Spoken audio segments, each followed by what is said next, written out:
Vape sound. That's how we started off. All right.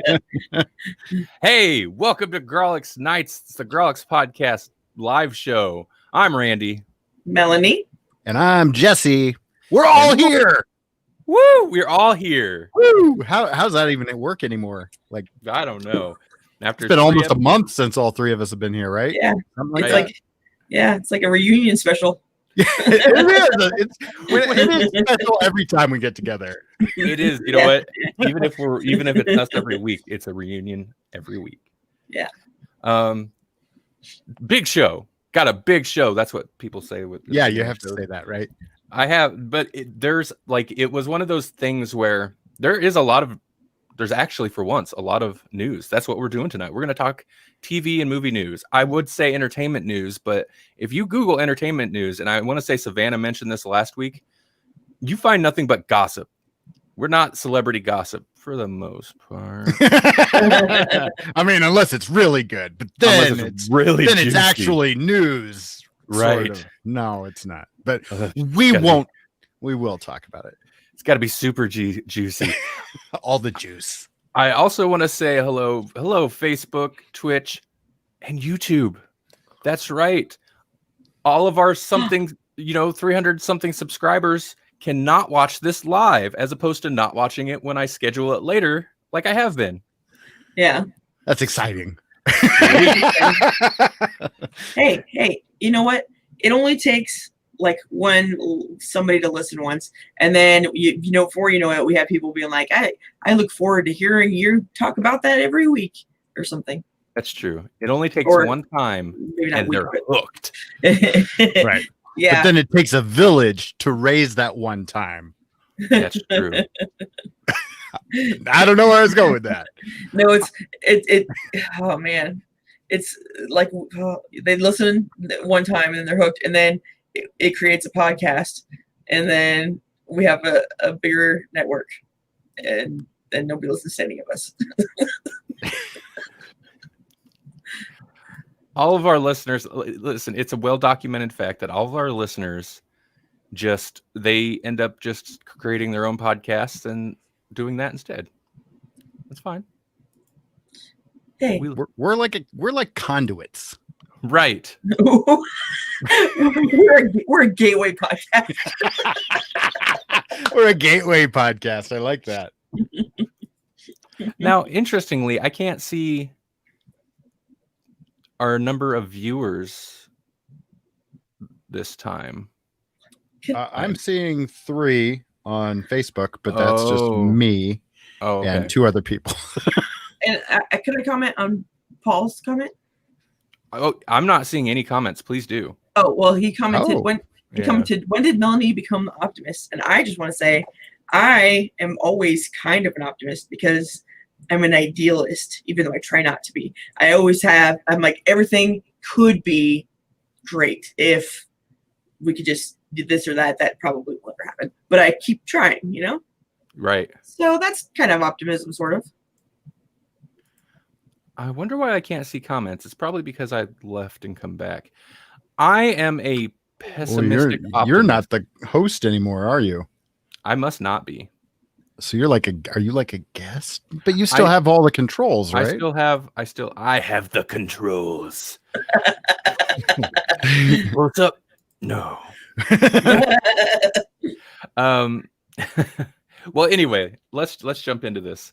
Okay. Well, okay, before we get to the news, we got to kick this off how we always do. And also, both of you, if you guys are seeing the comments, feel free to comment on them. I would say we can't show you them, but right. I don't know how to remedy this. Screen share. No, I'm just kidding. I mean that doesn't. I don't know how that would. I see some eyes. Yeah. Well, I noticed something weird. Wow. Oh, interesting. It actually gives a breakdown of where they're watching from. Okay. Wow. I noticed something weird last episode when Melanie and Savannah were doing it. Is like the first 5-10 minutes, the comments were taking like up to 5 minutes or longer to show up. but eventually wow. it kind of caught up to regular pace. Oh, so. now there's one there in the. Huh. I'm still not seeing anything. You're still not seeing it. Right. Doesn't matter. Let's go ahead and just. My internet is the king. Sorry. Your internet is king? I see like 4. Ooh, okay. Oh, well, let's go. Let's do this. Okay, so first, let's start with, as we usually do, what have we been watching? Have you guys, I'm going to throw it over to you guys real quick. What have you guys been watching? Anything? No, I haven't been watching anything. True, but... I'll go from like least relevance to most relevant. So not really watched, but I partook in the Pokemon Go Fest thing, which is so Pokemon Go, the app that everybody was crazy about and nobody remembers still exists. They do an annual thing called Go Fest. It's like their anniversary like event thing, and it's usually held in certain cities around the globe. So you go, say, to Chicago, and then you can catch special Pokemon in Chicago in this certain area. And each area is divided up by Pokemon types or whatever. And so you run around and you catch all those because you got to catch them all. That's the whole point.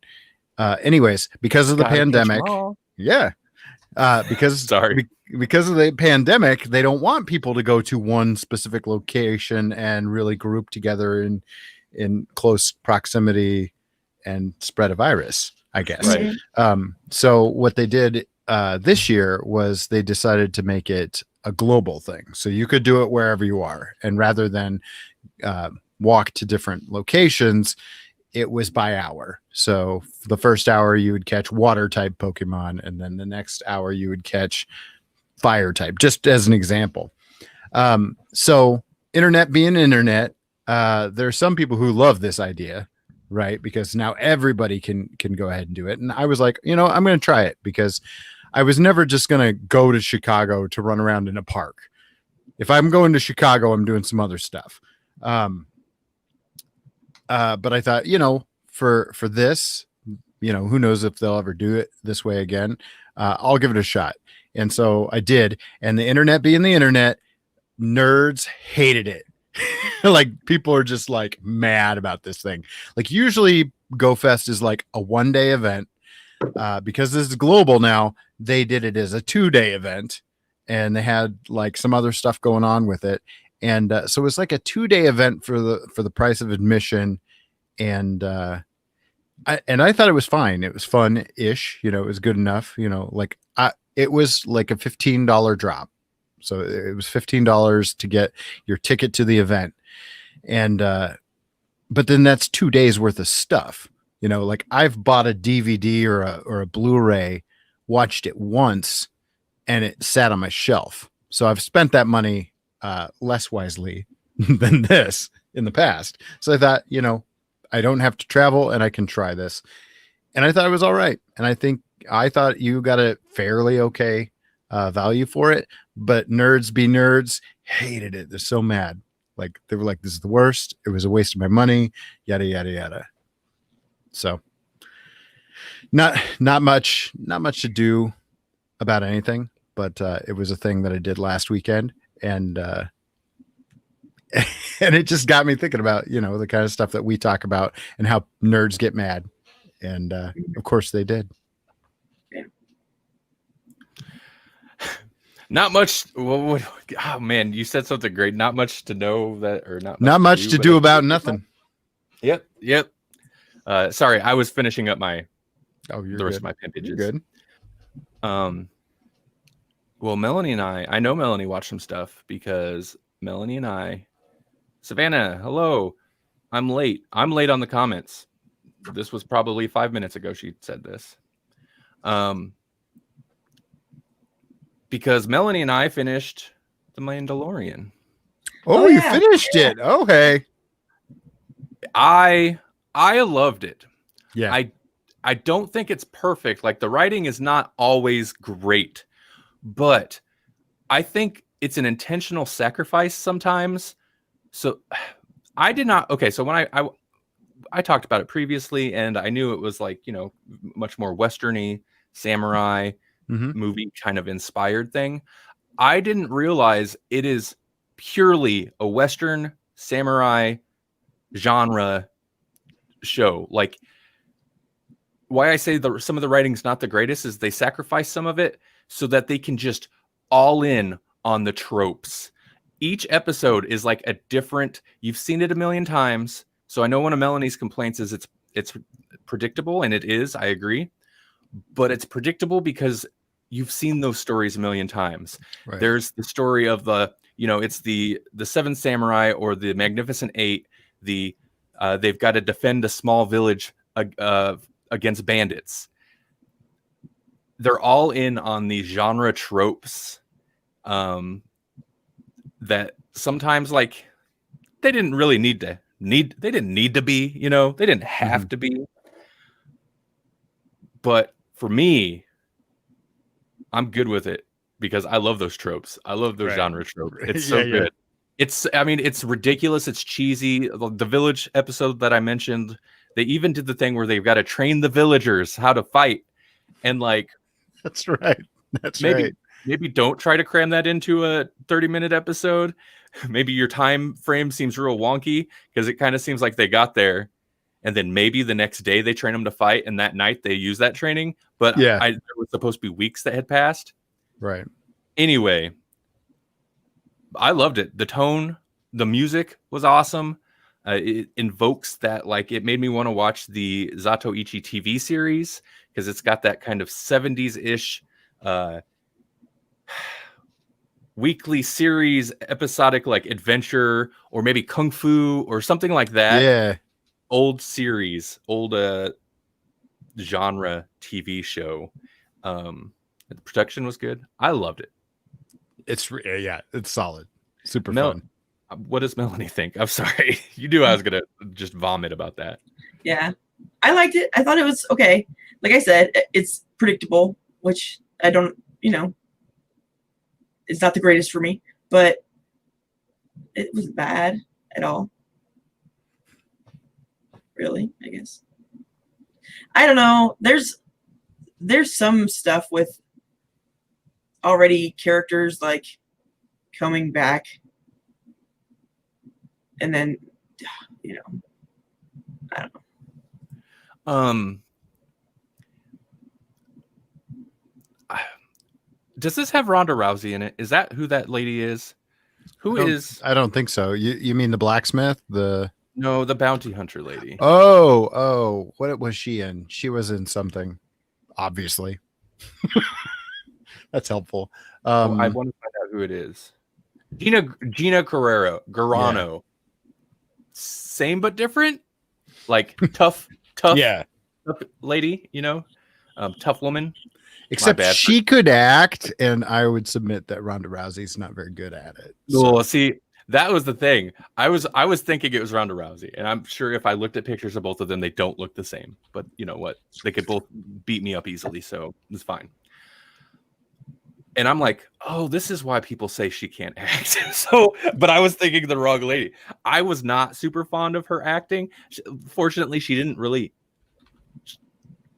give her a whole lot of heavy stuff to do. But some of her line delivery I thought was a little questionable. Sure. Trust me, if it were Ronda Rousey, you would have been like, oh yeah. Okay. Because I know people have complained about her in, of all things, the most recent Mortal Kombat video game. They changed Sonya. She plays Sonya in the game. Yeah. People have been critical, and I'm like, well, I mean, it's Sonya in Mortal Kombat. They don't give her a whole lot of emotional depth to have to work with. So, well, she was never a super emotional character anyways, but still. Right. Okay. Paul says, by the way, Savannah says, I'm late. And then later she said, I'll watch later. Sorry, guys. She must be busy. I don't know. Paul says, nerds got mad at Comic-Con at home. Stop trying to dictate our news stories, Paul. I don't have a whole lot of Comic-Con at home stuff to talk about. just because there was so much like news from the last 2 days, it kind of overshadowed everything. I just had to stop gathering news. Sure. God, I feel like I'm just barreling forward. Melanie, did you have anything else you wanted to say about Mandalorian? I'm sorry. Nope, I'm good. Okay. Now I know why she was familiar. She also played what's her name, Angel Dust, in the first Deadpool movie. So she was the superhero landing. Right. Yeah. But she didn't have to say a whole lot in that movie either. She just kind of. Was she also a fighter though? Yeah. Like, yep. They both came from the world of like fighting. Yep. The world of fighting. The MMA. Yeah. Blazing into the movie wizardry world of Hollywood. That's why I got those two mixed up. I don't think honestly, other than Mandalorian, I don't think there's anything else I watched. So then the other thing that I did watch, it stinks that Savannah's not here because I'm not caught up, but I'm now into season 2 of What We Do in the Shadows. So I just boom, I just barreled through and got a lot further in What We Do in the Shadows. Love how season 1 ended. It was super fun. It was like, what? It was like the first kind of moment. And then I love the trial episode. Like I'm gonna make Holly watch that episode. So they've got Wesley Snipes on a webcam. It's so funny, and they're like basically just ripping on him the whole time. Like they're annoyed by his webcam, anyways. But then they're also like, he's a daywalker. Right. It's like he's Wesley Snipes, but Blade. Yeah. Like they're referring to him as the daywalker. It's like, what is going on? Also, the movie characters. Yeah. Or at least 2 of the movie characters. Yes. It was Taika, and then I can't remember the other guy. But he was one of the principal actors for Flight of the Conchords. Was it Klaus? Right. I want to say his character's name was Klaus, and they were the only ones that had like their character names. Everybody else was like Tilda, even though she was clearly her vampire character from that movie she did with Tom Hiddleston about vampires in Detroit, basically. Everybody else was like their vampire character. Like Danny Trejo was clearly from Dusk Till Dawn or something. Right. Yeah. And you could tell like Evan Rachel Wood was there. Oh, yeah. And you could tell she's like, some of them you could tell were not on set with everyone else. Like every time they're there, it's like it'll cut to them and they're just standing there by themselves. Kind of, it's all dark anyway. Doesn't matter. It was still awesome. It was awesome. And they reference Tom and Brad, like they just weren't going to be there. Who else did they reference? They referenced some pretty good ones. Yeah, it's I'm glad you barreled through a bunch of it. I feel like it's a show that maintains a consistent quality. Yeah. Mm-hmm. Yep. Yeah. I would agree.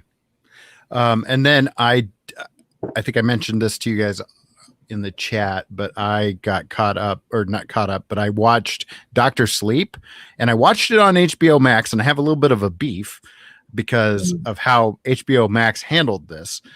So if you decide to watch Dr. Sleep on HBO Max, check out the extras, because listed in the extras for Dr. Sleep is the director's cut, which is a half an hour longer.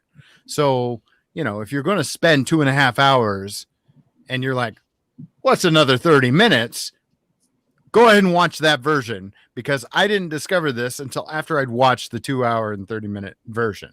And I'm not going to start over to see what I'm, dedicated another 3 hours to the to the 30 minutes. I was like, no. And it made me mad. It was like, so I searched up what the differences are, and it's like, they're cool things too. Like, it would have been cool to see those scenes in context with each other. So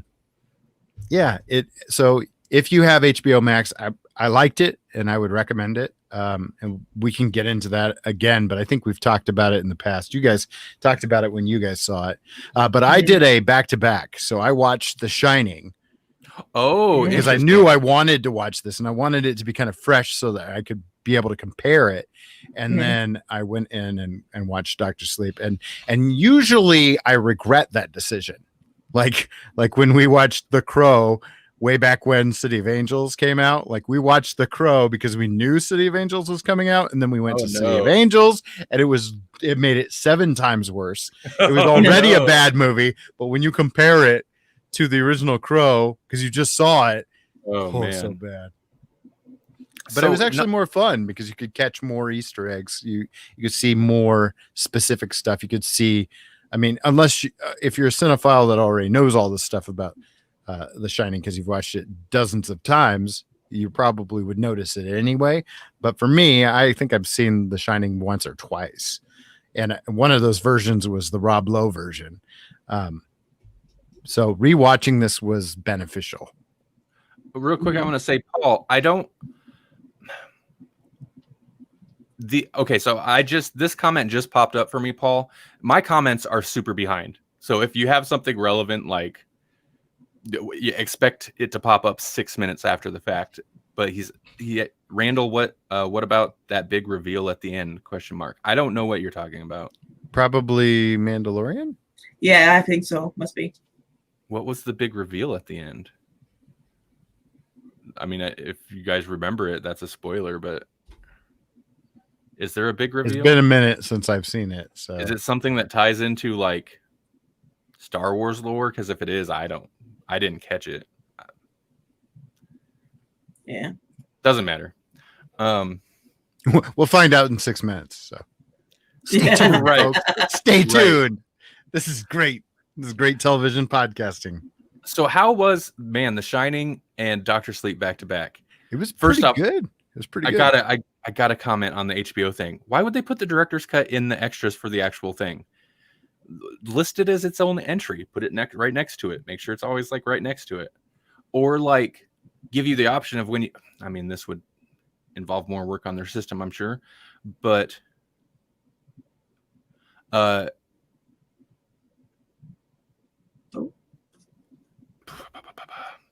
I'm sorry. I got it. These comments are screwing with me hard because they're all, dude, I'm still getting comments from 8:35. It's 8:42 right now, and I don't understand what they're in reference to. So, or like when you click on a movie to watch it, like, hey, play theatrical or play the director's cut right there. Yeah. Option. Because I don't know. I would assume most people would opt for the director's cut almost every time. Yeah. Yeah. If all it is like additional stuff, right. I'll just watch I want to see that additional stuff in context. Right. Yeah. So yeah, back to back. How was that experience? Well, I mean, I wouldn't say back to like I watched The Shining on like Sunday, and then I watched Dr. Sleep on Monday, kind of thing. So I slept on it. That's a perfect movie to watch right before you go to sleep, right? The Shining. Oh yeah. Man, I really appreciate how faithful they were to the original, to the movie, and the casting was incredible. Like they got characters that look like the characters, with the exception of maybe Danny's mom. What's her Wendy?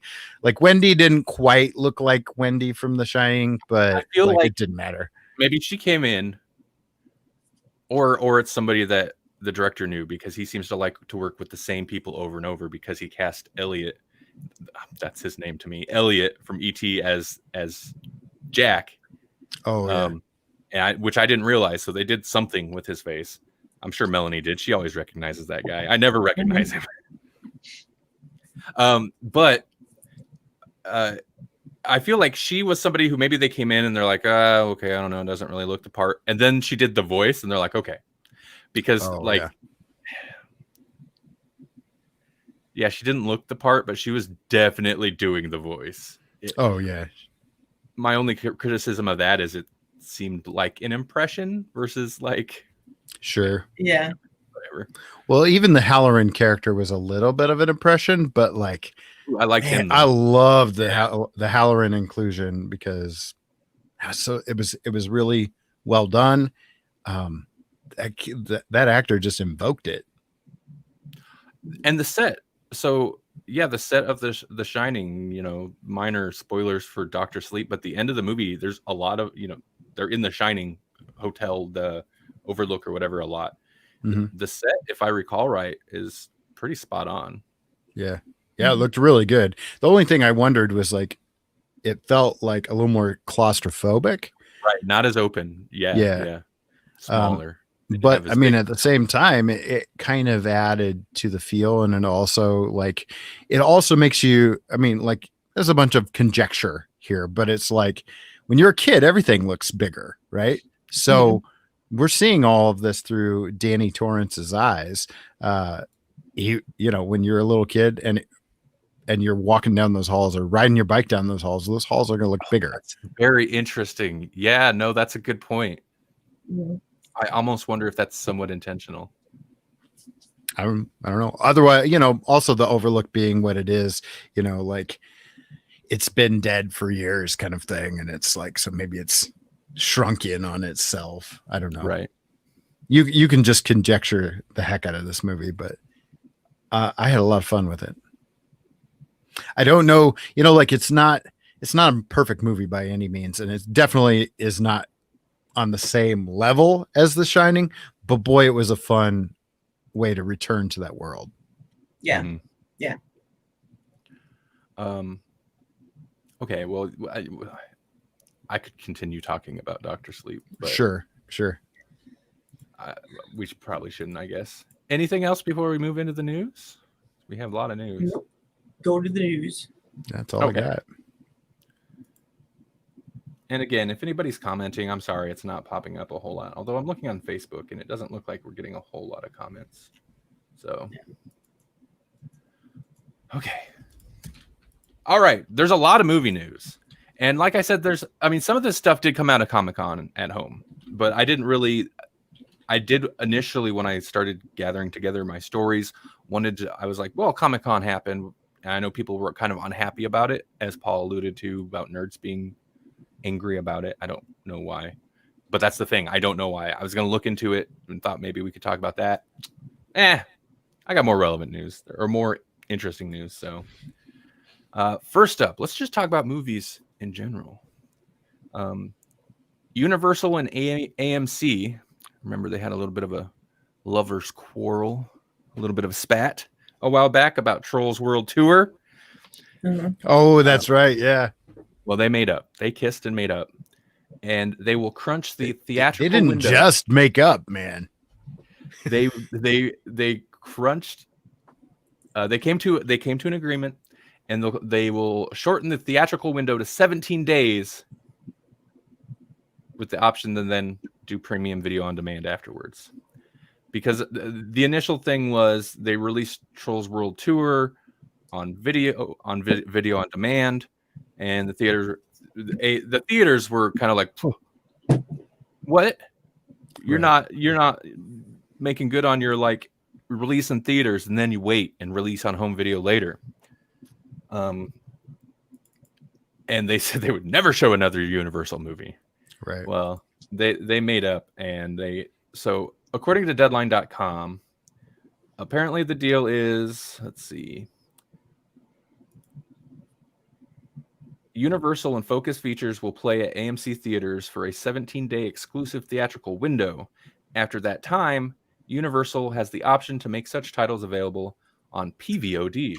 Oh, that's different. Premium view, yeah. Including AMC theaters on demand. Oh.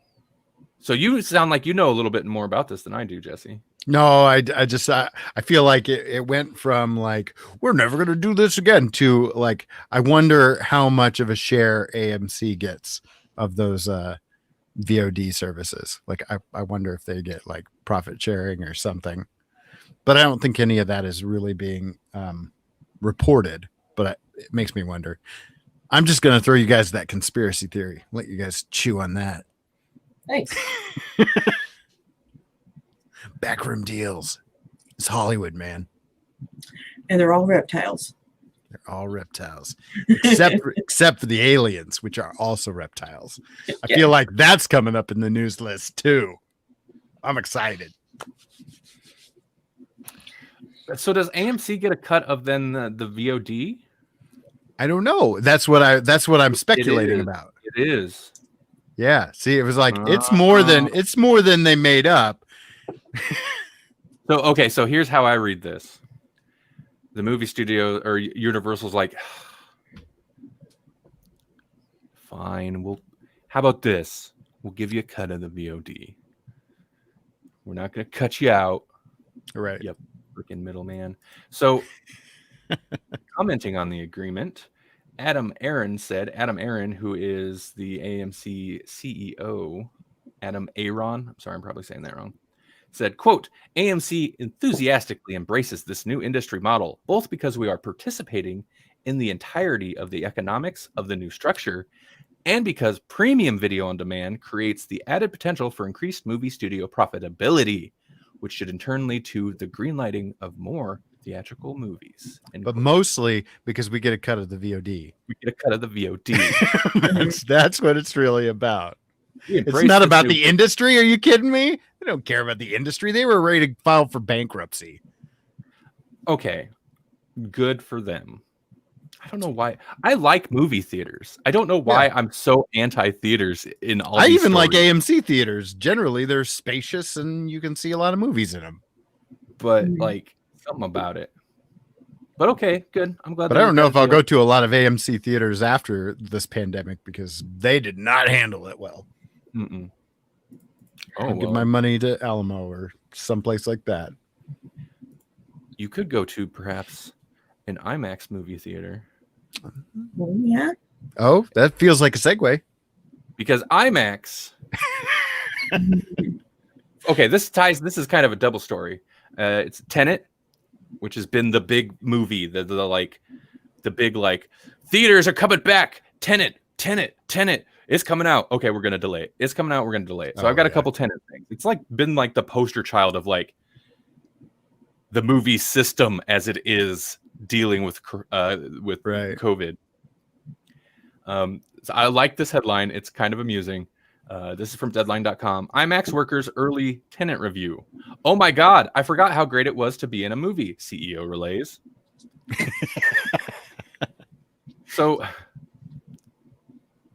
yeah, basically their Tenet will be like they're gearing up to actually run this thing. They did a screening for IMAX employees. So basically, they send it out to IMAX, and IMAX employees are like, "I'm gonna watch this," because we can. I'm kind of confused by this. Quote, several people at IMAX were involved with Tenet at the post-production phase, end quote. CEO of IMAX, Richard Gelfond said, this is according to Deadline.com again, quote, the reaction was, oh my God, I forgot how great it was to be in a movie. Tenet is just a beautifully filmed, beautifully made, wonderful movie. It's just one person. It wasn't just one person at one age. It was a number of IMAX employees who spontaneously said that to me, end quote. So the CEO of IMAX is like, people watch Tenet and they're like, it's a great movie, and they love being in theaters. Yeah, so, right. I'm sorry, you're the CEO of the theater, and your quote is like, oh my God, I forgot how great it was to be in a movie. No, I'm not going to buy it. I'm sure the movie's fine. Yeah. He made it a commercial to come on back to the movies. That's right. Yeah. That's right. Yeah. And I get it. Like theaters, live venues, bars that actually close. Like I get them wanting to be like, get open. That's their business. But I don't know, man. So also along those lines, Tenet, this is a few days old, up to maybe even a week, and I don't have the specifics on. Okay, here's some of the details. So it got the go-ahead to be released in like 50 countries. Oh, but not the U.S. Not at the set date. Well, yeah, because we're unsafe. That's where it's not political. It's a reality. This is not getting a political. This is the one story that touches on reality. My apologies. But it ties into the countries are opening up and they're not letting U.S. citizens in because we're not doing well. We're not handling it well. But basically, Tenet is scheduled to open in 50 territories between August 26th and 28th, and that includes Germany, Canada, the United Kingdom, France, Italy, Korea, and Australia. I'm pulling this specifically from IndieWire.com. And there's other places, Japan and Russia soon after. China as well, but that'll be even later. Here it is currently set to open in select theaters. They've changed it. So they scaled it back. It's going to open in select theaters. Hey, Andrew, what's going on, man? Andrew from YouTube. YouTube. What's going on, man? I apologize. Oh, it seems like YouTube's getting the comments timely. So let's see. Where's the date on this? Interesting side note about this headline in this article. I read an article that was similar to this that's not entertainment related, but it's one of those misleading headlines where it's like for Nebraska, the headline was something like most of Nebraska will move ahead to phase 4 and reopen with very little restrictions. What the article didn't say was that was most of western Nebraska, our most sparsely populated part of the state. Most of the people who read the Omaha World Herald, which is where this one came from, this was not about them. This was not it wasn't pertinent to them. So how this relates is that this headline basically says that 80% of the U.S. can see the movie in theaters on September 3rd. But what it's not telling you is that the rest of the world will get to see it first. Right. Oh, yeah, and that's exactly it. So what it looks like, and the article kind of goes into some states, 45 states, their theaters can operate, but there's restrictions. A lot of theaters just aren't, blah, blah, blah, and they kind of break it down. But basically, and then they say, even if all of California and New York couldn't open, and a few other areas besides, more than 80% of the population would still have the potential to see Tenet in an indoor theater. But yeah, that's the thing. A large portion of the world is going to get it in August, right? August? Yeah. And it will open here, but it'll be after that. It seems like late August or September maybe, and it's going to be in select states. So I'm assuming states that are still under kind of a more hardcore lockdown and maybe larger cities, it won't open. I don't know. I tell you what, I do like the theater experience. I'm not going to any movie theaters this year. I don't plan on it. I attend it, and I mean, I like Christopher Nolan. This looks like another awesome. I know it's it's got time travel, timey-wimey stuff going on. That sounds awesome. Andrew, happy to see you streaming on YouTube. Thanks. We should have just been doing this instead of Twitch for a while, but we can do all three right now. So we're doing all three. YouTube, where we actually have subscribers. That's true. That's true. Yeah. I may go about things backwards, but I get there eventually. Speaking of time travel movies, if I'm going to a movie theater to see a movie, it's going to be Bill and Ted, and that comes out in September too. But I'm probably just going to watch that one at home. But that makes me sad because I would like to see Bill and Ted in the theater. When's the new drive-in going to get done? Because they're working on that, aren't they? There is a drive-in in Omaha being constructed, or just in Elkhorn. Yeah. So it'll be on the outskirts. Yeah. Super excited about that. They were slated to reopen the middle of this month that's ending now in July, but looking at their Facebook page, and they are pretty awesome about posting updates and pictures, it's definitely not ready. I'm guessing construction's probably slowed down a bit. So I don't know when they're going to reopen, but yeah, they're building it. Like, they fairly often post pictures of laying cement and stuff like that. Jackhammers and forklifts. Right. So we're busy. That is, I think I said this a couple weeks ago, but if there's a silver lining specifically regards to movies to this whole thing, it's that hopefully drive-ins come back, man. Silver screen, silver lining. Oh, no coincidence. Nope. Oh yeah.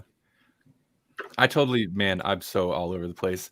I was gonna say Tenet would be cool to see. It's a timey-wimey Christopher Nolan movie. It'd be cool to see in the theater. I'll be fine to wait till it's on video and I'll watch it in my house.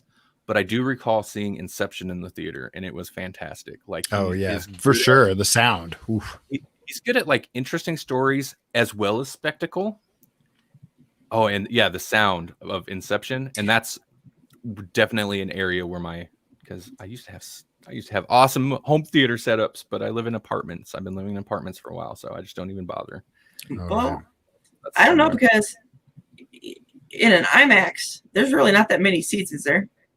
And if there's social distancing and you wear a mask in IMAX, that would be awesome. Yeah, I was wasn't gonna say a part of the thing with theaters, like even as they're reopening, they will be at reduced capacity. It's not a bad thing. I like being empty. Being empty. Right. But wearing masks, it's great. You should do it. But sitting inside wearing a mask through an entire movie, like Christopher Nolan, probably, I don't know how long it is, 2.5 hour movie. People aren't going to do it. I don't want to do it, but I'm not going to be a D-bag, so I'll just stay home and not wear a mask. So that doesn't sound fun. Find it. Oh, I was just thinking about the mask thing in theaters. Yeah.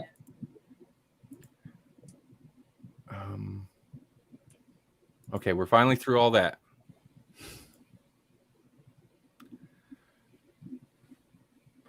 Hey, do you know how to get a theater to greenlight your movie and give you $200 million without a script? No, I don't, but I feel like somebody cracked the code. They did. All you got to do is be Tom Cruise. Oh man, it's that easy. So Deadline.com, pulling a lot of. I've got a lot. I didn't get all my news from Deadline, but they break a lot of stories. How Tom Cruise and Doug Liman pitched. I don't like the way this headline's written. Pitched way to $200 million Universal commitment on space film with Elon Musk. So yeah, this was mentioned a while ago. I don't know if we covered it, but yeah. So it basically whatever. Tom Cruise space movie. Some connection to Elon Musk. Eli.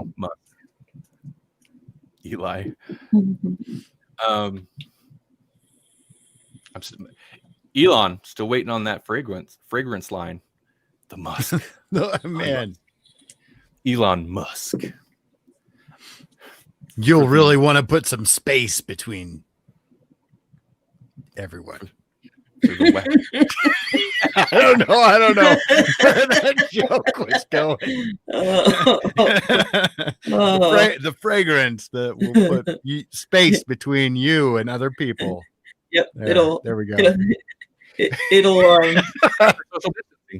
It'll encourage social distancing.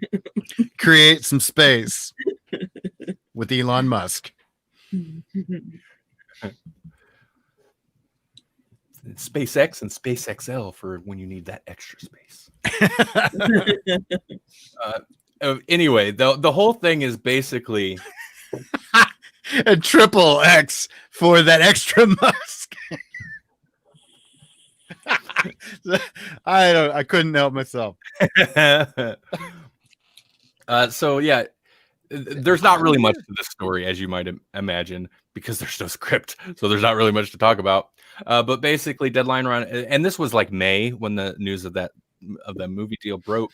But Deadline ran an exclusive that said, basically, they found out that all it took was a Zoom call with Tom Cruise, the guy attached to be director Doug Liman, some other people, and they pitched a space movie. Lyman's going to write it to, who was this, Universal? With no script. They're just like, Tom Cruise, space movie. And Universal's like, money. Let's do it. I mean, that's all it took. So whatever. It's just an amusing little story. Yeah. The Doug Liman, by the way, I'm probably saying that name wrong because I say all names wrong. He directed American Made, and which I'm not familiar with, and Edge of Tomorrow, which both Tom Cruise was in both. Edge of Tomorrow, I don't think did well. That was the one where people didn't know what it was called because it was Edge of Tomorrow, but then the posters just said like Live, Die, Repeat. It was that like Groundhog's Day, video gamey, alien war movie. The movie was fine. Story. It was fine, but it wasn't anything special. Right.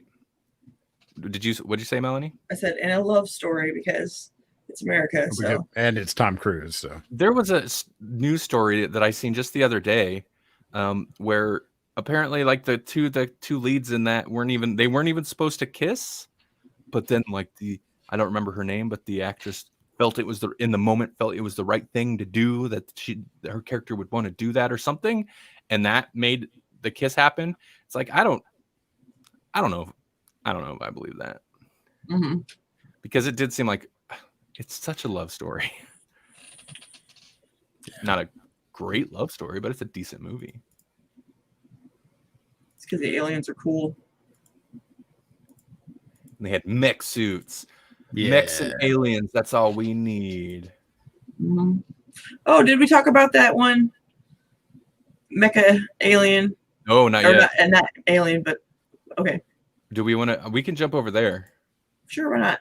We're talking about it. I'm gonna have to skip over some news. Okay, so a while ago, Melanie, both times, this is a Melanie story. It is. Had mentioned that engineers in Japan had been making a like full size mech robot, like a 60-foot mech robot. I don't know if I can play this video or not. I'm going to, but this month, Futurism.com ran a story that it can walk. They've made it able to walk. Yep. And while we talk a little bit about this, I'm going to go ahead and throw this up here.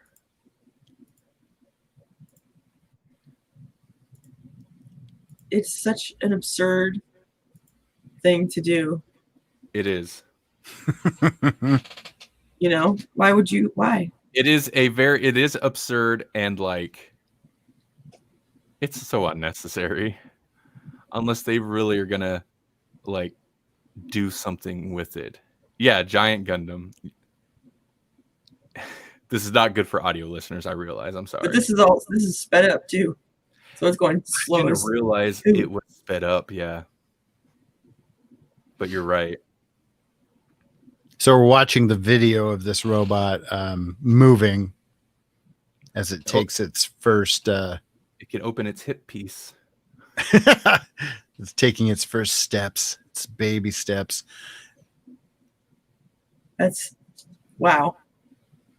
How do they know that it's not gonna like fall over? So this is like baby steps with training wheels. Right. Kind of thing. Yeah. Sure, it's got to have like harnesses and stuff attached to it everywhere.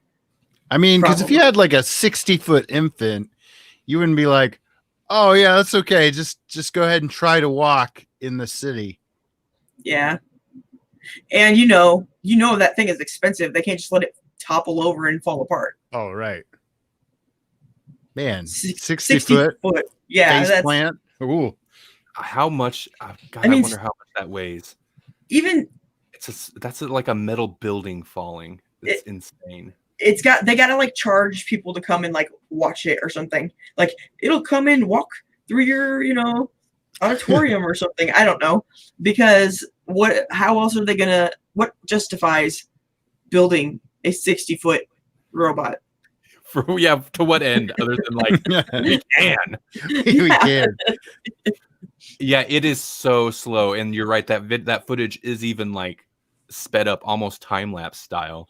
Not quite that fast, but it is so slow moving. And okay, I'm gonna have to trim a bunch of this for the audio podcast, but audio listeners, it basically just slowly raises its leg and then puts its leg back down. That's as far as they've got, because as with how slow it is, it looks like there's no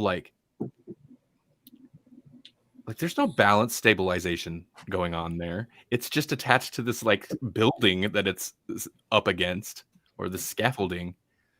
I'm assuming that it has some type of system to deal with balance stabilization, but what they've got going on now, it's just a giant robot that does one-legged can. Yeah. Yeah, maybe they are just like, okay, but nobody else has a 60-foot robot, right? They're not wrong. Exactly. They're not wrong about that. Okay, so I do have more news stories.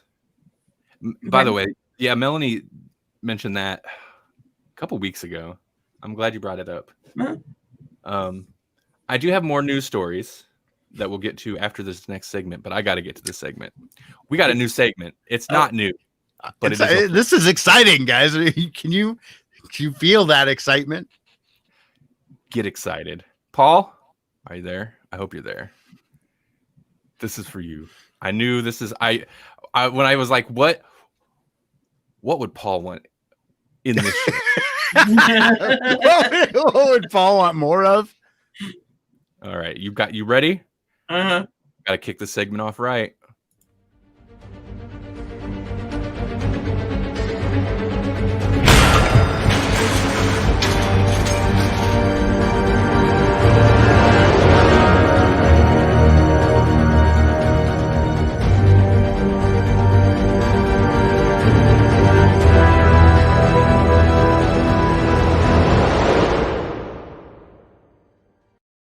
Snyder Watch, are you ready? I'm so glad that my mic was muted because that was great. And I would laugh through the whole audio. Snyder Watch 2020. Wow. That was you weren't kidding. That was something special. Oh, audio listeners. Oh man. You got Thursday nights at 8 p.m. Yep. You got to come watch us. Or I guess go to the replay on YouTube.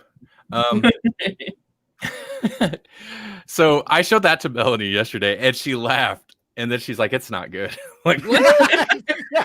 That's not good. No, it's going to be super annoying.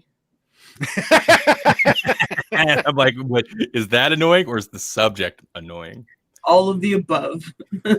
So I did not have to search for Snyder news this week.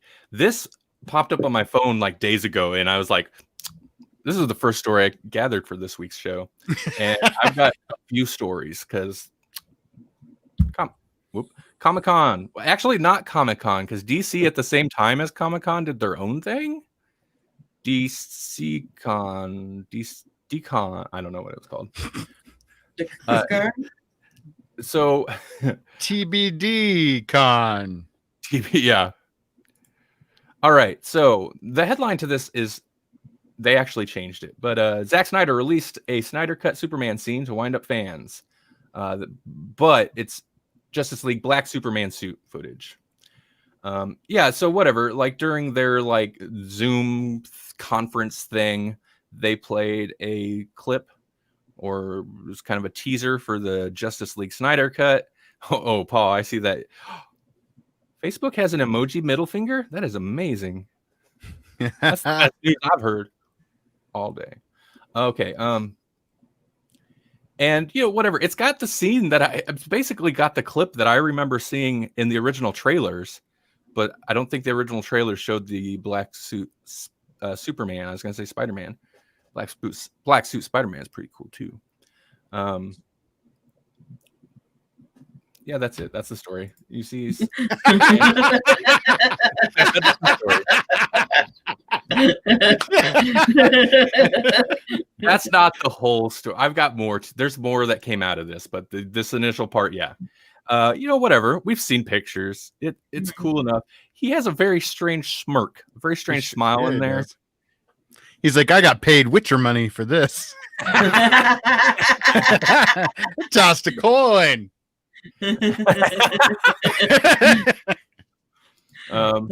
There are, although, okay, here's what I seen. This is a pretty good headline. DigitalSpy.com reported Zack Snyder on Joss Whedon's Justice League, quote, I would literally blow that effing thing up, end quote. I would set it on fire before I use a single frame that I did not photograph, is another quote. This, again, is from... Man, he is not mincing words for a dude that literally came and saved his show. Right. So, yeah, basically, I don't know if he was asked... at Justice Con, which was a special 2-day event dedicated to the filmmaker and his early anticipated 4-hour-long, soon-to-be-released Snyder Cut. Paul, did you tune into that? Justice Con? That seems like... Justice Con. So... If you didn't, it's an injustice. Right. It's a grave injustice. Yep.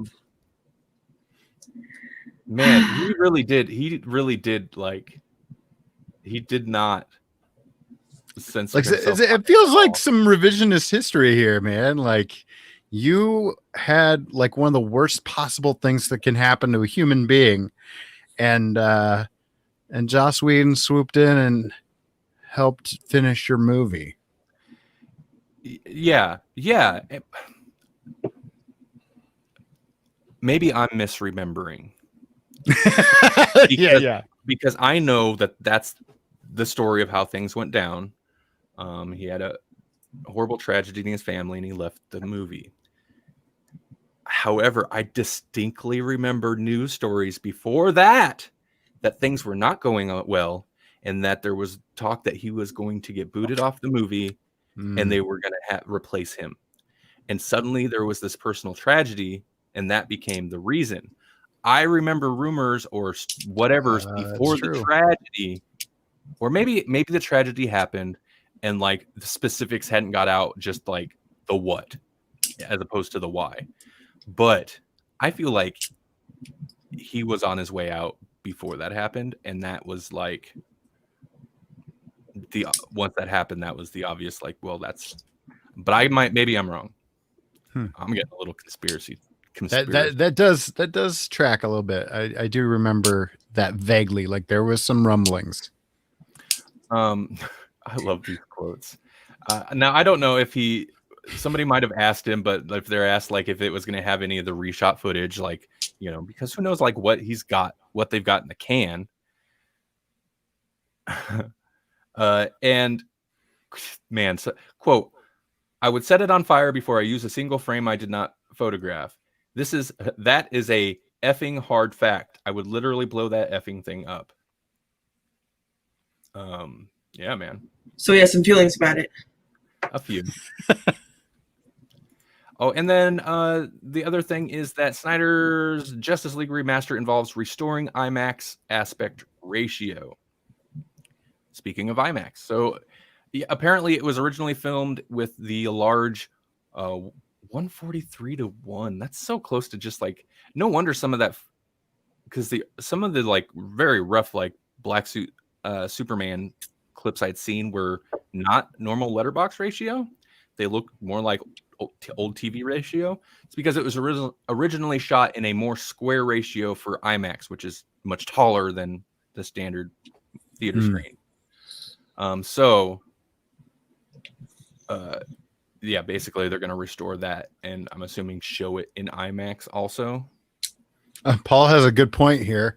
IMAX ratio for HBO Max? HBO IMAX. There you go. I bet you they'll, if they can, I'm sure they'll do like maybe after the fact some theater viewings of this thing. No, that's a really interesting. Yeah, is HBO Max going to air it that way? Maybe. I mean, also that could. There's no way that it would have been released that way on home video before if he hadn't, like, if the directors hadn't switched and there was all this.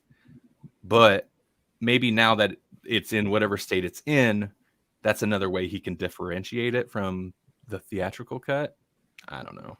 I mean, if they're going to put it in that ratio, though, you know what's going to happen. It's going to suck. It wouldn't be Snyder Watch if I didn't just make sure you know. That's the catchphrase. And if you don't know, now you know. I'm gonna make a shirt. It's gonna suck. That's all I got for Snyder Watch this week. That was quite a bit more than I had expected, actually. But yeah, me too. But now I kind of want like a graphic of Pamela Anderson with Snyder's head on it, running with the like waveboard. They watch the slow mo. Pamela Anderson. yeah. They watch the opening, but like a Snyder slow mo with some kind of lens flare, a la J.J. Abrams. Speed ramp and go super slow, and then a little bit slow. That old noise. The speed ramp I was gonna do. Then I was like, you know what? I'm spending too much time on this stupid graphic. Oh yeah. It was incredible. It was incredible. I was gonna speed ramp the exploding Grawlix logo, but I was like, there's no point. All right, back to normal news. I was gonna go over some Emmy stuff. Not that I really care, but it kind of struck me as interesting. I guess I'll do a quick. We're not going to list episode it because we've already hit an hour, but the most notable thing to me, this is from Hollywood Reporter, is Netflix broke the record for most nominations in a single year. They got 160 nominations. Emmys is obviously, that's the TV. It's the TV Oscars, whatever. Even though TV is better than movies lately. And the most nominated series this year is HBO's Watchmen, and that got 26 nominations. So that's pretty interesting to me. Yeah. And then the oddball nomination that I've got to mention is, how is this even a category? Something like best, what was it? Actor in a cameo comedic role or something. Anyway, point is, Brad Pitt got an Emmy nomination for playing Dr. Fauci in that one Saturday Night Live. Seriously.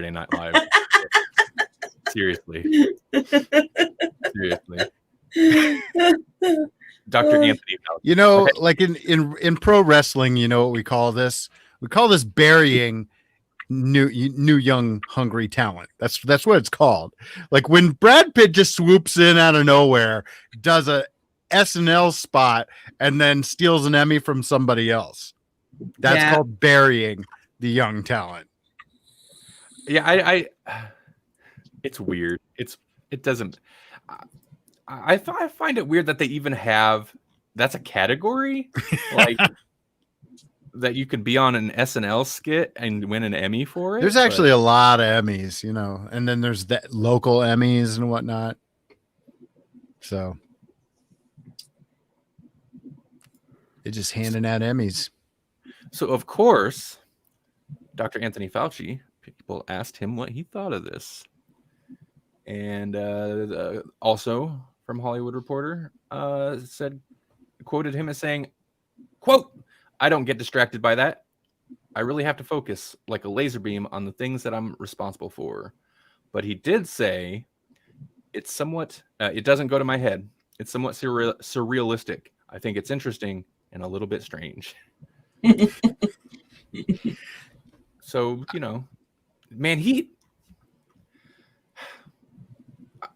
not getting political, but like I've heard people like that they're like, yeah, this guy's doing good, kind of criticize him being given the spotlight so much because that puts him in the crosshairs to become like this kind of political side. What's the word? Politicized character, or not character, person.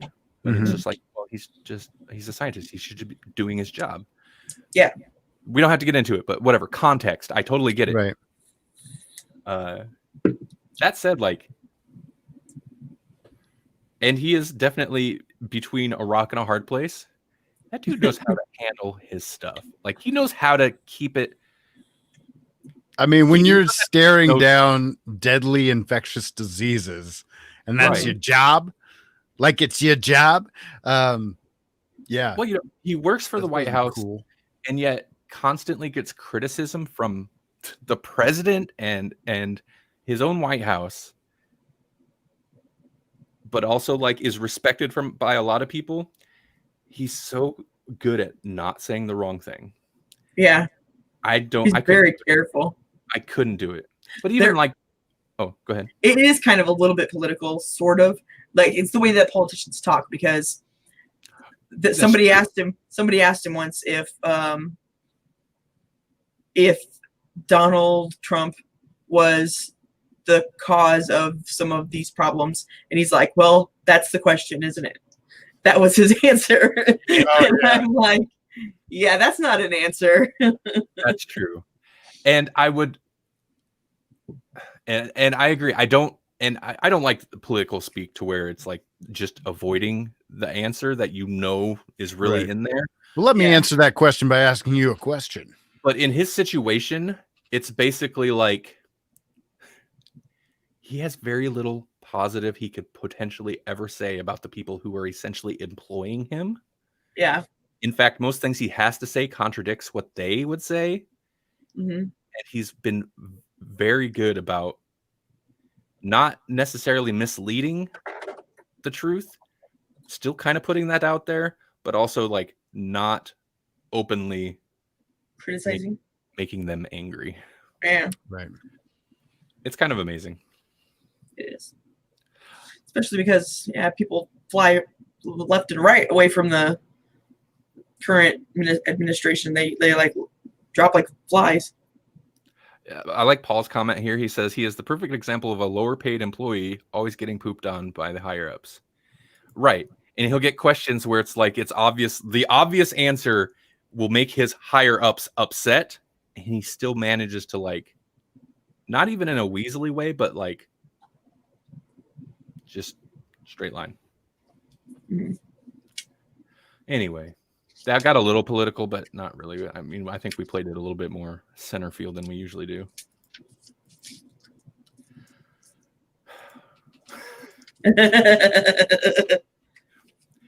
All right. From screenrant.com. This is an article that Paul had sent me like 30 minutes before the show.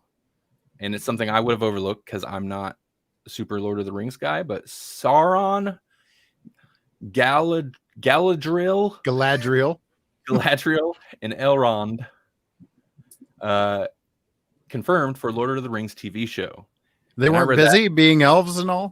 Right. And I read that. Yeah, my first thought was like, well, they're not real people, but okay. But I get it. They're characters, and they're going to be in the show. And then I read that, and I was like, oh, there's a Lord of the Rings TV show? That's probably old news, but I didn't know. But it's an Amazon series. It'll be an Amazon series. And it will include the classic Tolkien characters, those three that I mentioned. But the show itself is not like it doesn't tie directly to whatever the canon of the movies would be. Right. Based on the books, and it's based on the Silmarillion. Yes. Yeah. People know that stuff. I don't even explain it because I can't. I never really dived into it. Like all fantasy shows, though, it will be filmed beginning. Well, not all fantasy shows will be filmed beginning early this year, or began earlier this year. But I mean, that sounds like fantasy right there. New Zealand, where they film all fantasy. Because it is freaking beautiful Fantasyland. Oh yeah, you were there. You've been there. I've been there. Yeah, it's beautiful. It's beautiful Fantasyland. I don't even think Lord of the Rings has been there yet. And I was still like, wow, look at these sheep and these green hills and the rainbows. It's beautiful. Give me a kiwi. Check out these sheep. They got beautiful fantasy lands and kiwis. Yep. Oh man. And macadamia nuts if you like them. So, okay, I've just got 2 more stories left. Next one's very short. And mainly, I love the first line of this article. So David Wharton wrote this. This is cinemablend.com. But I love how he opened this. Tekken movie coming to DVD. How is DVD still a thing? I don't know. It's like a 30, it's like a 25, almost 30-year-old technology. We have better technology. Anyway. So the first line, I'm going to read it. Anchor Bay Films and Manga Entertainment are slated to release the live-action Tekken movie on Blu-ray and DVD July 19th. In related news, holy S-bomb, they made a Tekken movie. Right. I just like it because that's how I feel about a lot of these stories that I'll cover, that I'm like, Lord of the Rings is going to include these characters. Also, they're making Lord of the Rings TV show. Yeah, so it's a live-action direct-to-DVD version of, Tekken. So the it's gonna fighting game. suck. I can't imagine it won't. It's gonna suck. Directed by Dwight H. Little, who did. I looked up his IMDb. He's done a lot of TV shows. He's done a lot of TV directing. Bones, some other notable ones. I can't think of what. But he's also directed Halloween 4: The Return of Michael Myers. He's done some film work. All right. But mostly TV work since the 80s. So yeah. I don't want to trash talk him, but it sounds a little bit like a jobber, maybe. Yeah, I don't know. It's got some people. Listen, it's not gonna be good. It's a Tekken movie. The year is 2039. Okay, here's the story. This is from the PR synopsis that whatever company released about it. The year is 2039. World wars have destroyed everything, and territories are run by corporations, the mightiest and cruelest of which is Tekken. Jin Kazama witnesses the death of his mother, June, by Tekken in the slums known as Anvil. Listen, I know Tekken had a story. I never paid attention to that No. story. I just wanted to fight. You know what Tekken had? It had a dude with a lion head that did wrestling moves, and it had a Jamaican dude who did breakdance fighting. Yeah. Mm-hmm. And a guy in a kung fu coat that could do kung fu moves. Right, and it had like a samurai looking dead ghost guy or something. It had a big flag, and I was like, "How you fight with that big flag?" But he does. Tekken's sweet. Tekken. Woo! Yeah. Yeah. Tekken had a story. Well, listen, like most fighting games that started, was Tekken 90s? Yeah, I guess it was. I guess it was late 90s. I think I like Tekken better too because the chicks in it were very aerobic or something, or not aerobic. Like they could jump up on people and stand there and claw on them and stuff and flip around really good. And I'm a chick, so I occasionally would like to play chick characters because identifying or whatever. And they didn't necessarily have boobs hanging out. Yeah, I mean, they might.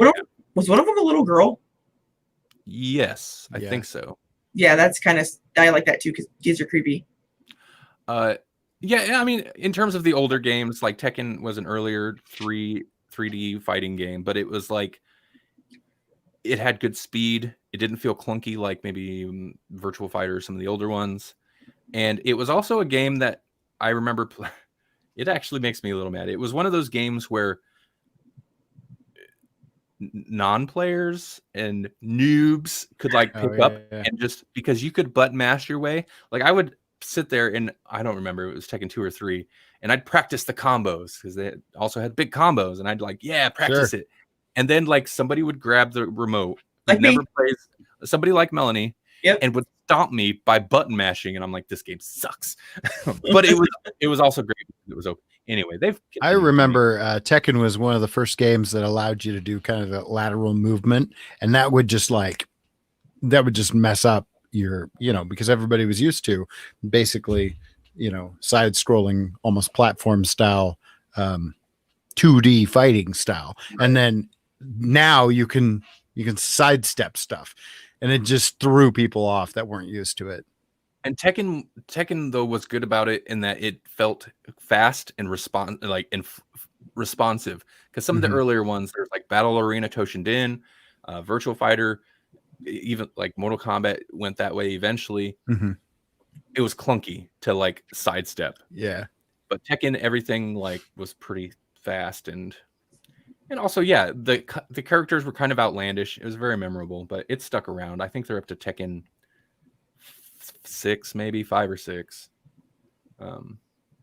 But it's gonna get a live action movie, direct to video, that I hadn't heard about until its DVD was released or was announced. So wait, which character is the main character? That's a good question. Like, who's this plot gonna hinge around? Yeah. See, there is a story. It's gonna be the Lionhead guy, isn't it? I don't think so. No, it's gonna be one of the boring guys. Oh, I'm a little disappointed. I'd be lying if I said I wasn't.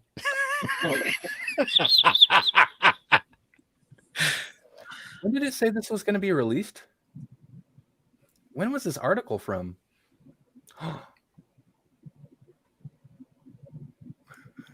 Is this an April Fool's story? 9 years ago. Oh my! Well, I think it's coming. I think it's coming. We dedicated so long to this. I mean, worst case scenario, we waxed nostalgic about a game we liked. In related news, holy crap, a Tekken movie came out 9 years ago, and I didn't know it existed. Is it? So it's out, huh? Like we could watch it after the show? That's gonna be.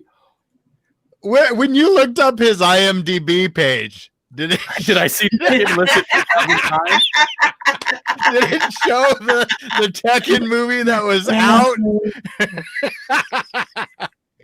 Oh, that's funny. Well, hey, there's also a Tekken 2 that came out. And there was a Tekken 3 that premiered 2. Oh my god, that's fun. Okay, so here's what happened. This is before I caught what was going on. A lot of my articles I'll get from, like, I've got RSS feeds from a bunch of news sites that I have aggregated, so it'll just list me like a bunch of the most recent news. CinemaBlend.com did something wacky and jacked with their RSS feed, because I noticed all of a sudden I was like, why are there so many Cinema Blend stories? I think the dates in their RSS feed set everything to like new today. No. Jump away from it. Apparently not before I collected the Tekken movie story. That's embarrassing. Well, you know what? We're Paul's not comment there. That's why DVD. That's true. I can't believe it. That should have been our red flag. We were like, man, that tracks. They're still making DVDs. Oh my gosh. Well, see, the joke's on you. I knew it all along. This was just like, I was like, what if Grawlix 10 years ago? Yeah. All right. Well, here's what side. We set up the cage and we set up the guns, dude. All right. July 29th, 2020. Last story, coming soon.net. Batman, Death in the Family trailer. Robin's fate is in your hands. Man, it's been a long time since I've watched any of the DC animated films. I kind of lost interest. We've talked about it on the show previously, but there's a new one. It's Batman, Death in the Family, which obviously is the Death in the Family storyline, kind of. Maddie D, what's going on, man? Yeah, we're late too. Don't worry. You missed the story from 10 years ago.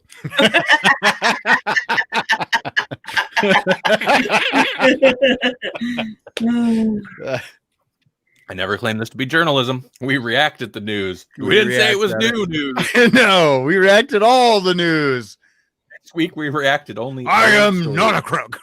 We just find a bunch of stories from like 2007 or something and just react to that. God dang it. I think that was the story that provided us the most to talk about. Right. We're like, we actually dug in on that. We're like, huh, Tekken, that's relevant. Okay, so Death in the Family storyline, that's the basically the death of Jason Todd. Now they're treating this this animated film as like it's gonna be kind of treated like a prequel to their Red Hood animated film that they've already done. Fine, that's fine. But the interesting thing about this is there is the interactive thing, and Paul says it right. Well, he says this choose your own adventure Batman worries me. No, not me. First off, it doesn't matter. I'm not these animated movies not great anymore. Man, they used to be so good, the DC animated things. Anyway, I like it because Death of the Family, they did that gimmick of like, should Jason survive or whatever it was? You decide his fate, call in. And supposedly, like, people called and like they killed him off because people were like, yeah, kill him. They had the 1-800 or 1-900 number that people could call. Because he was the worst Robin. He was awful. Right. Everybody be like, you guys, we're gonna kill a kid. Well, yeah, but he was bad and dumb. Another comment from Paul. Let's just send Tobey Maguire to play Spider-Man. What? That's great news. Man, he would kill it. He would kill it. Really man, put him in a black suit too. Black suit Spider-Man. That'll be great. How would they mess? They can't mess that up. They would. No.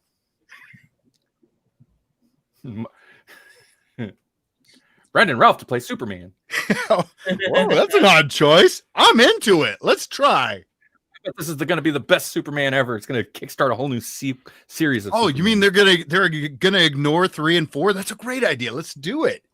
Man, we could just take off from the really good Superman movies. This is a great idea. I love it. What could go wrong? Kevin Spacey's a great actor. Dude, I was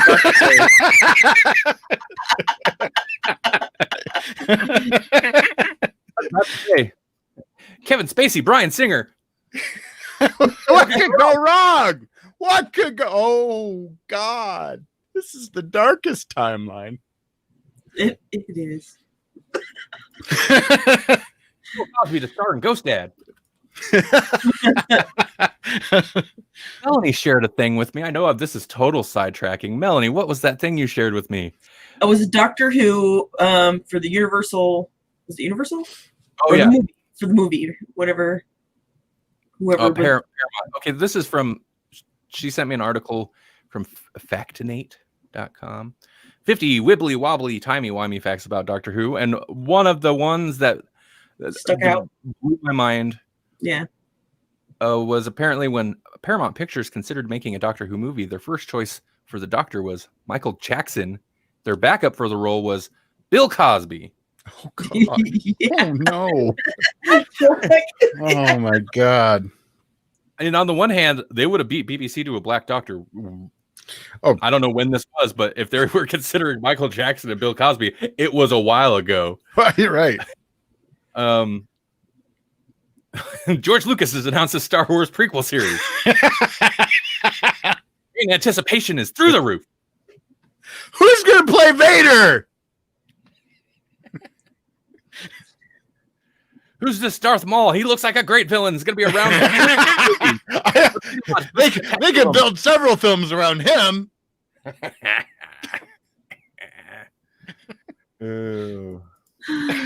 Ray Park is incredible.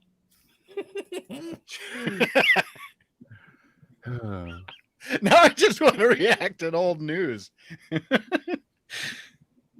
Morgan Freeman would be a great doctor. Oh, Morgan Freeman would be a great doctor. Like a certain kind of doctor, of course. Yeah. But he'd be a very reserved kind of doctor. He'd be a great Dr. Sleep. Be like, just lay down, rest your head. Right. Oh, God. Morpheus, gotta sleep. So anyway, this Batman Death in the Family we were talking about.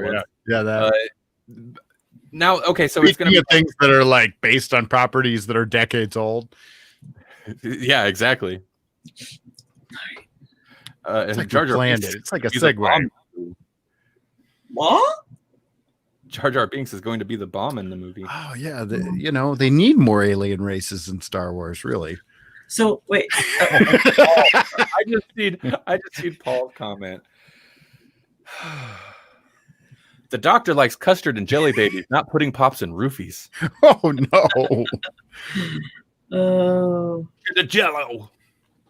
That's my impression. That's your Jello. Judge me by it. Okay, so according to the official description from Warner Brothers, the interactive Blu-ray presentation offers many different ways for viewers to tell the Batman Death in the Family story, with numerous twists and turns in the middle and several possible endings. Now, this is weird, because I would assume since they're doing Death in the Family, it'd be like you watch the movie and then you decide if he dies at the end. But apparently they're going to do kind of it is going to be more of a choose your own adventure Bandersnatch way. yeah, Bandersnatch. Man, I wish Netflix would do more things like that, but I have a feeling like that was such an undertaking that they did it once. They're like, we're good. Anyway,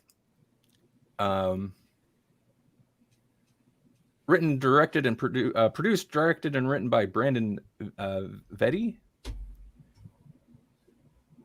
Death in the Family offers an inventive take on the long-demanded story. In the new animated presentation, the infamous murder of... Okay, we know the story. Well, we know the story. I mean, but the Killing Joke was also something that people thought they would really enjoy too. So some things are just better left alone. Mm-hmm. Yeah, especially if they're gonna... I'm still angry about that. Once in a while, I reread my review on Letterboxd about it. Was it as bad as I remember? Oh yeah, yeah. Everything on paper, it should have been perfect, and they just flopped it in every possible way they could. This is weird. Like, it looks like it mixes. I mean, it mixes all of the storylines that actually happened, but it also throws a Red Robin element into it too. Paul, weird. I like the Killing Joke. The animated version, ooh, not good. So, the DC animated stuff kind of has, I mean, other than like Killing Joke and stuff where it's like that's its own thing. Mm-hmm. It definitely, they change when they do these stories. They change a lot. Sure, and of course they kind of. I mean, if it's weird that they're going to take the like choose your own adventure thing and use that as a like canon prequel to a film they've already done. It's kind of like, well, I'm guessing Robin kind of dies at the end regardless what you choose. But so you think you get to be like, I think that you need to use a chainsaw or something like that, or is it, not? Yeah, crowbar, classic, or chainsaw? Yeah, with laughing gas. Yeah. Be like, choose your weapon. Oh, Maddie D in the comments with a Jim Croce reference there. Was it? You don't step on Superman's cape, and you don't animate an Alan Moore story. You don't mess around with Jim. I mean, Alan Moore. What if you were? Go ahead. I was just gonna say, Paul says yes, but I think I may have been invested more in the excitement of the cast choice. Oh yeah, they brought back. Yeah, but a bad product is a bad product, dude. I was super excited, and maybe that was my mistake. I was super excited because this is why I say, on paper, the Killing Joke animated film they did should have been amazing because the casting was there, the writers. It was a solid writer handling the screenplay. Basically, everyone involved was either like classic animated series Batman people or actual comic book writers and stuff, or both. And it you're contradicting yourself, Paul. See, I go in with zero expectations, except you were more invested in the excitement of the cast choice. That does not sound like zero expectations. But right. What they did I was not a fan of it. Thumbs up for Matty D. I was about to get in a real argument with Paul. And it was very one-sided because I'm on here and he's on chat. With a 5-minute delay. No, it looks like our delay has gotten better. It's gotten better.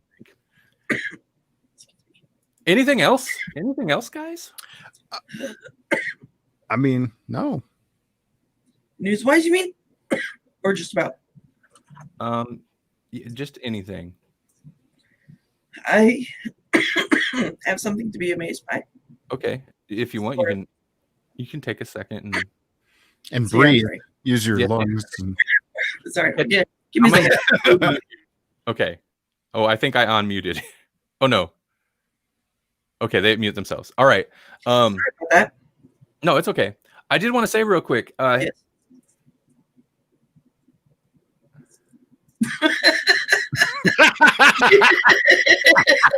I did want to say real quick. Stop talking. I actually thought he was frozen for a second. Nope, he was reading the chat. Listen, the chat is a big part. Part of why I really like doing these live shows. What kind of, I think, at least for me, hooked me on these live shows. Sure. Even back on Castbox was the chat. That said, the chat is not good for me, and it's not good for my performance on a podcast. It contributes to derailing, frizzle pops. So, I did want to say real quick, if you haven't, viewer or listener, you might want to think about visiting patreon.com/Grawlix podcast. Yes, this is a random Patreon pimpage, but because we recently did, what was it? Last weekend, maybe? Yeah. We did our Patreon only exclusive elitist live stream. I'm glad you enjoyed that. And it went a little differently than I expected, only in that if you ever wanted to hear us truly uncut, uncensored, and not steering the conversation away from certain topics, that's where you can do it. And maybe I shouldn't advertise that at all. But we went full politics. There were swears occasionally. So yeah, I don't know. It was a lot of fun. It was much more kind of relaxed and I guess on focused, but I don't even remember what we talked about. Like if we wanted to tease a topic, I couldn't tell you what it was. I don't know. Yeah. We talked about a lot of things. It was a lot of fun. But yeah, so the replay is available if you're for our patrons. Oh, I guess I talked about Star Trek a little bit. So if you want to know what I think about the new Star Trek, you know what? And a satisfied patron right there, Matty D. It is well worth the money to listen. Yeah, good. Yeah. And we don't necessarily announce before when we're going to do a live stream there, do the Patreon only live stream.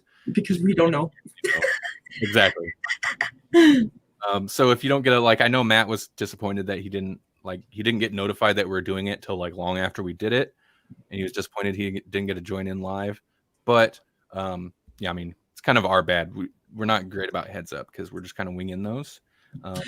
The main thing is to get them out there and then they're there. So you can watch them later if you missed it. It's $1. Is it $1? $1 a month or more, like $1.5, and I think 10 or 15 is the highest.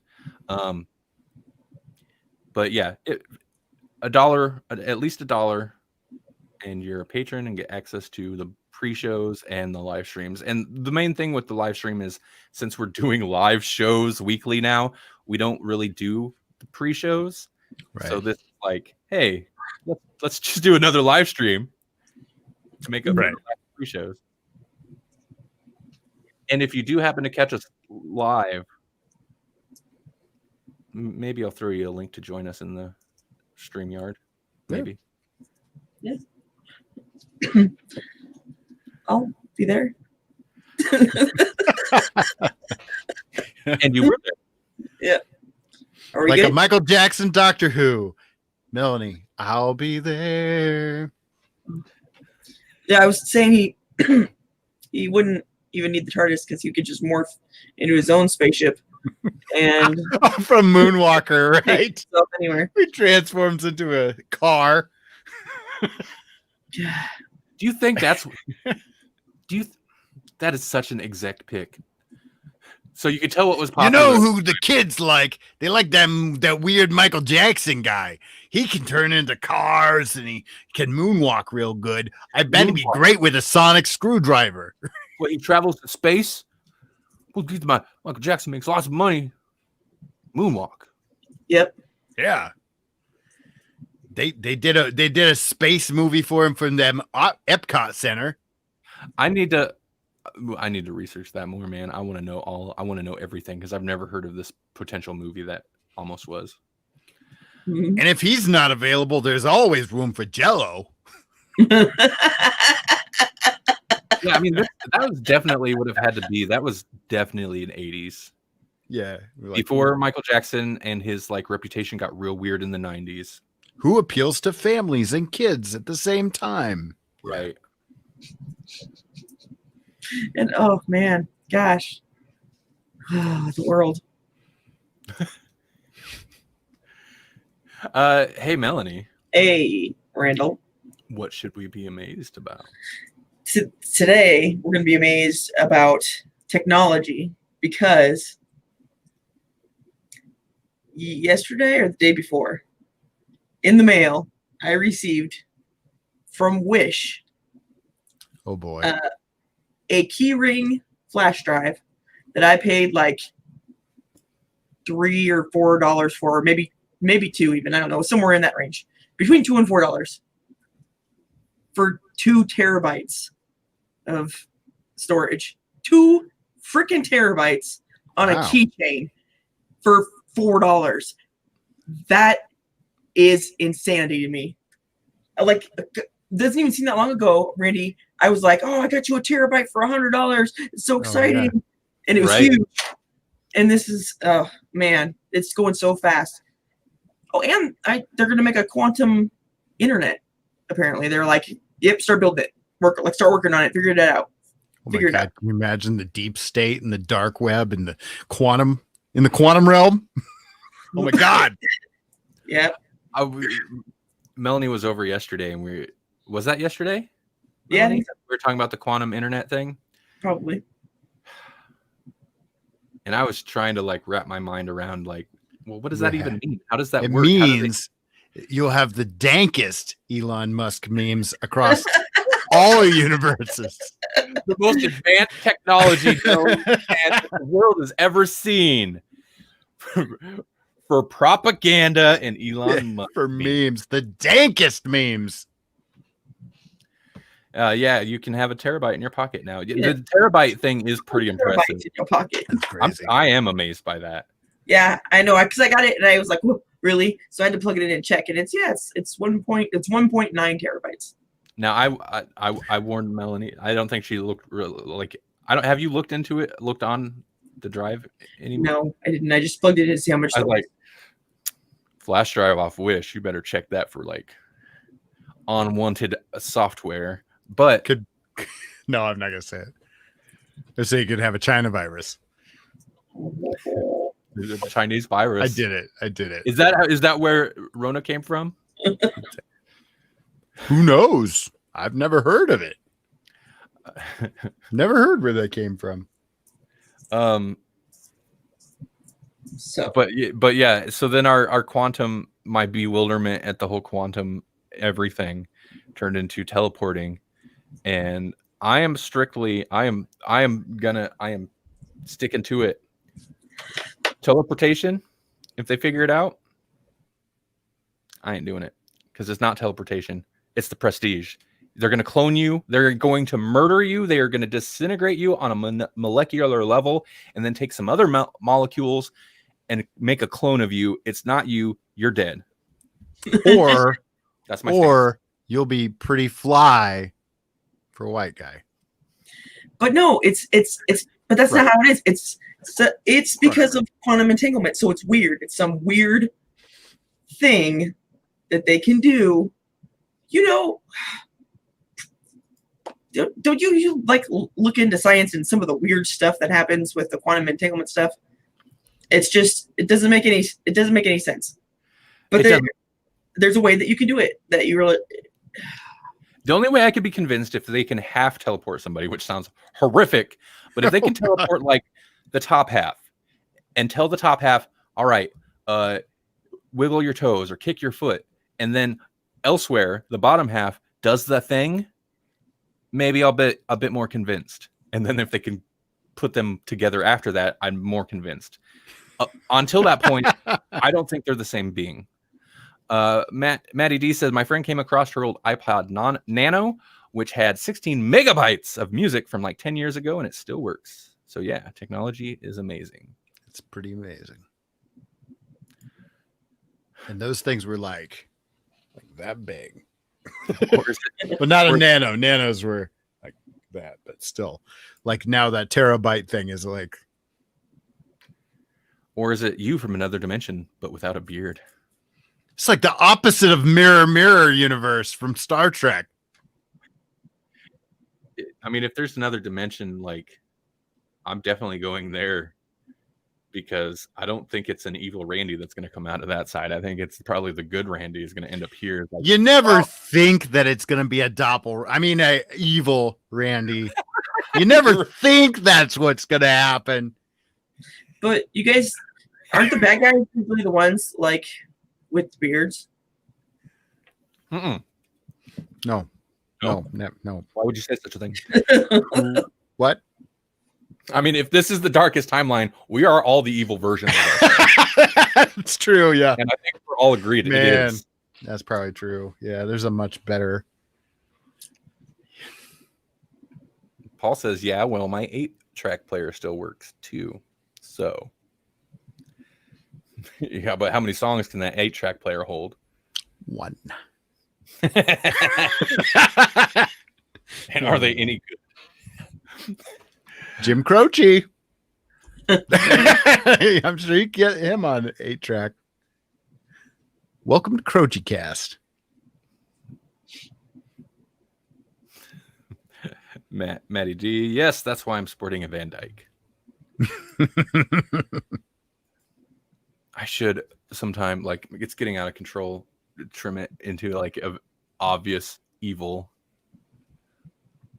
goatee. Mm-hmm. All right. This was fun.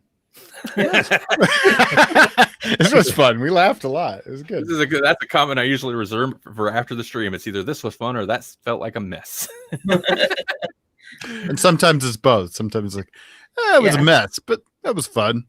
It's a fun, hot, sloppy mess. So sloppy. All right, I'm not editing that. Podedit.com. Podedit.com. If you're listening to this later, it'll sound way better than what you're hearing right now. I'm busy with my paid work for this junk. All right. Thanks, everybody, for watching. Thanks, everybody in the future for listening. And you take it easy. Take it easy. Be safe. I was going to make some type of joke back to something we talked about, but I got nothing. Yep. All right. Tekken All right. Bye, 2, everybody. baby. I'm excited. What's that? Tekken 2. Make a movie. It's already out. That already happened. Oh, all right. It's next week. So good. Just the most cutting edge news, like entertainment news from the 60s. Ooh, crossover. Oh, yeah, there we go. Yep. Oh, Matty D. You know what? This is off mic talk. Matt D has some great ideas. I just have not had the time to like really put my mind into them. But Matt, send Jesse that email that you sent me. Give him the rundown if you haven't. You gotta get somebody else other than me on this, or else it's just not gonna go anywhere. Like, I'll be in it, I'll be on it, but I can't be. He needs pressure. If you need help, get somebody else. No, if you need help, in addition to me. Just to remind. Bye, everybody. Bye.